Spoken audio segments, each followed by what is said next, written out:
애가서를 보도록 하겠습니다. 애가서.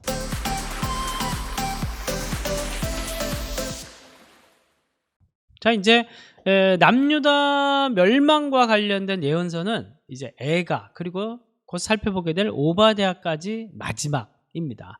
아직도 안 끝났냐? 안 끝났어요. 그렇게 멸망이 중요한 거예요, 이스라엘 역사에서.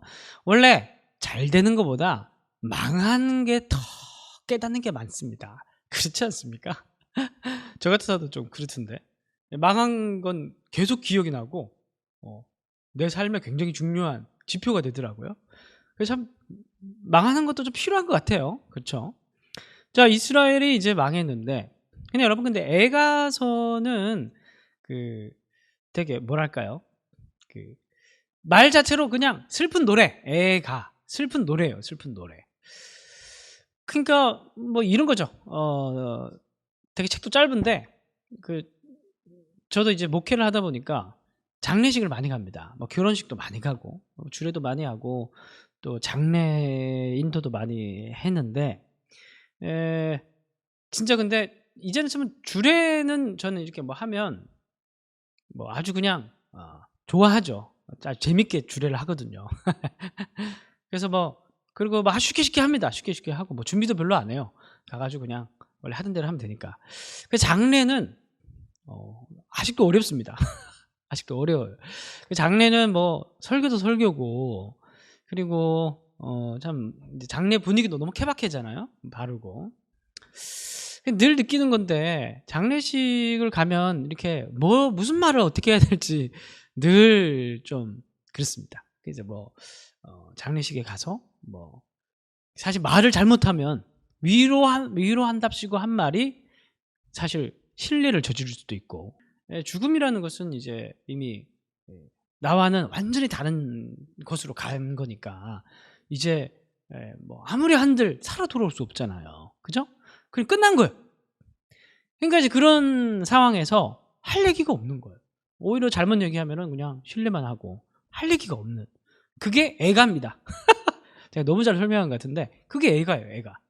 그러니까 애가 슬픈 노래 외에는 부를 게 없는 거예요. 할 거 없어요. 예루살렘 멸망당했는데 예레미야는 그 폐허 속에 남았죠. 폐허 속에 남아서 할 게 뭐가 있어요?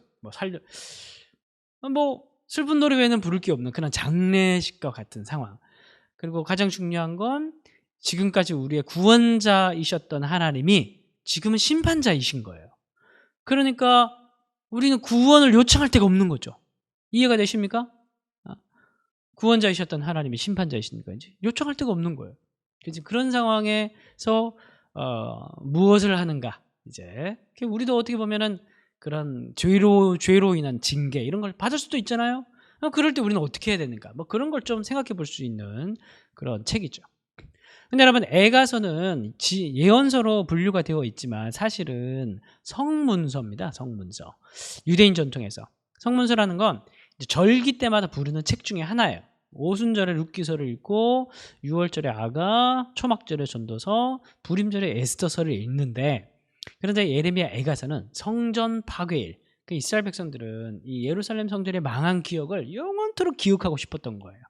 우리가 이것 때문에 멸망하기 때문에 다시는 멸망하지 말자. 다시는 우리가 그런 역사를 되풀이하지 말자. 그러면서 이걸 기념일로 정했어요. 왜냐하면 기억하려고. 그래서 이제 예레미야 애가를 성전 파괴일을 절기로 삼아가지고 그날만 되면 예레미야 애가를 낭독을 했었습니다.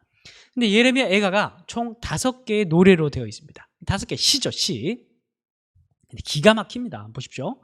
총 22, 22, 66, 22, 22 이렇게 절로 되어 있습니다. 한 절은 삼행으로 되어 있어요. 완전수 3, 삼행으로 되어 있고, 그런데 이 첫 글자가 전부 다 알파벳 순으로 되어 있습니다. 왜 22절이냐? 히브리어 자음이 22개이기 때문에 그래요. 그러니까 우리가 삼행시 하듯이 A 하면 A 쫙, 그리고 삼행, 그리고 B 쫙 삼행, C 쫙 삼행, 이걸로 여러분 자기 이름으로 삼행시 한번 해보십시오. 저는 김연으로 한번 삼행시 해볼 테니까 한번 외쳐주십시오. 하나, 둘, 셋. 김연입니다. 예수님의 이름으로 환영합니다. 이 정도는 돼요. 그런데 김연이 했는데 했습니다 했다, 이걸로 해보라 그러면 이거 어떻게 천재 아니면 못하거든. 근데 이거를 한 절마다 사명을 다 맞춰가지고 천재입니다. 천재. 예레미야 애가를 기록한 사람은 뭐 예레미야가 기록했다고 하지만 천재입니다. 천재. 그리고 3장은 가장 중요한 핵심 장이거든요. 근데 이 장은 22절이 3번 반복됩니다. 그래서 66절을 맞춰요. 와, 천재입니다. 천재. 그러면 이제 왜 이렇게 했냐면 일단은 운율이 살아나죠. A, B, C, D 이렇게 하면서 할 수 있으니까 기억하기에 굉장히 좋죠. 그리고 또한 운율이 살아나기 때문에 감동이 됩니다. 그래서 그런 문학적인 특징을 가지고 있는 책이 예레미야 애가서입니다.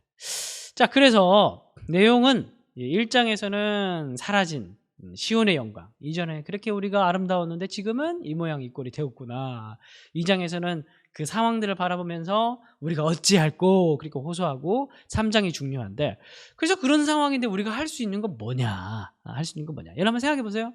여러분들 아기를 키우는데 아기를 키우는데 여러분들 아기가 됐다고 생각해 보세요. 그래서 뭔가 잘못했어. 그래서 아빠가 맴매를 때려, 맴매를 맞고 있어.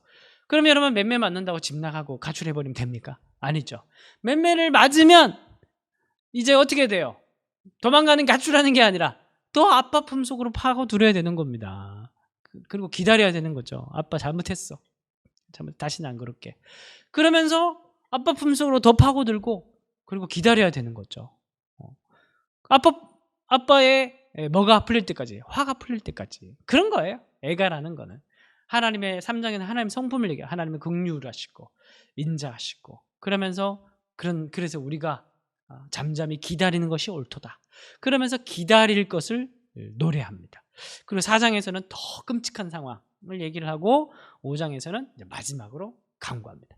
우리의 그렇게 결국 뭐 도망가자, 신앙을 팽개치자 뭐 이게 아니고 결국 우리의 구원자 되셨던 하나님의 심판자가 되셨으니까 우리가 할 수 있는 것은 기다리면서 하나님의 성품을 믿고 기다리는 수밖에 없다. 그러면서 이렇게 노래를 부르는 거예요.